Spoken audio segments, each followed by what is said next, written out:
Oman और भारतीय सेना के संयुक्त युद्धाभ्यास के दौरान आधुनिक तकनीक, युद्ध कौशल और अदम्य साहस की तस्वीर साकार हुई। हेलीबॉर्न ऑपरेशन के तहत ओमान की शाही सेना के जांबाज हेलीकॉप्टर से खुले मैदान में उतरे और भारतीय सेना के ग्राउंड सपोर्ट से घर में छिपे 5 आतंकियों को ढूंढकर मार गिराया।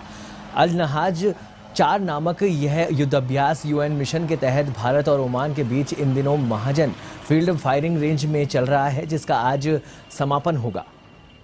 दरअसल पिछले 15 दिनों में भारत और ओमान की सेनाओं ने एक दूसरे से जो भी सीखा उसका प्रदर्शन किया जा रहा है। दोनों देशों ने एक दूसरे के हथियारों की तकनीक सीखी है और फिर उन पर हाथ भी आजमाया है।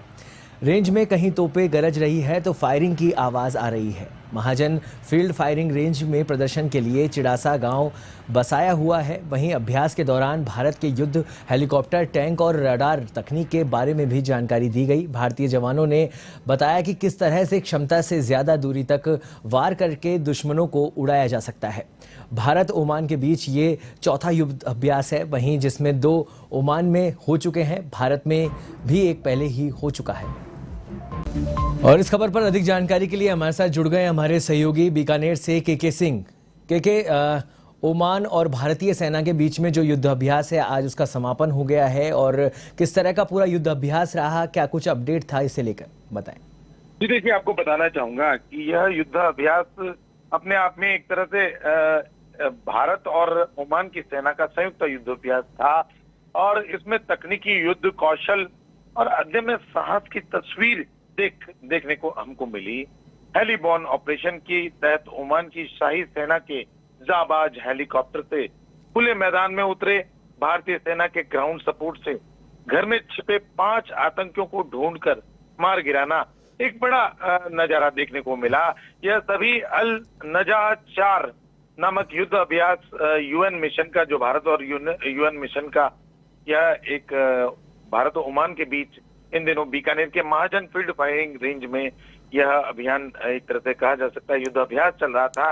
उसी के तहत यह नजारा देखने को मिला। और आपको बताना चाहेंगे हम कि यहाँ पर जो युद्ध अभ्यास के दौरान जिन हथियारों का इस्तेमाल किया गया वो अपने आप में देखने वाला था।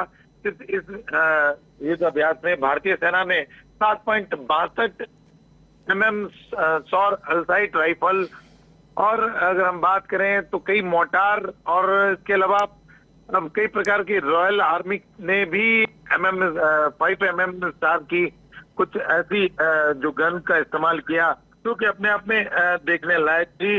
और अगर हम बात करना चाहें तो यह युद्धाभ्यास अपने आप में कायम था और बीकानेर सहित पूरे एक तरह से आसपास के लोगों में कौतूहल का विषय था यह युद्धाभ्यास, क्योंकि इतनी जबरदस्त आसपास के क्षेत्रों में आवाज होना।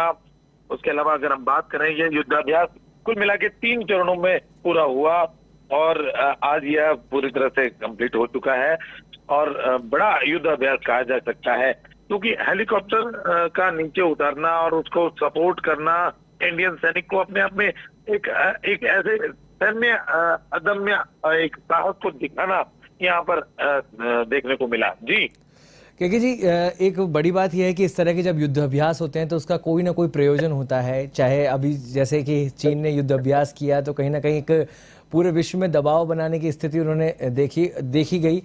चीन का एक लक्ष्य था कि किसी न किसी तरीके से पूरे देश में, दुनिया में इस तरह का दबाव बने और चीन की ताकत दिखाई दे। तो कुछ ना कुछ प्रयोजन होता है इस तरह के युद्ध अभ्यास में। क्या कुछ ऐसा भी प्रयोजन था इस ओमान और भारत के बीच में जो युद्ध अभ्यास हुआ उसका?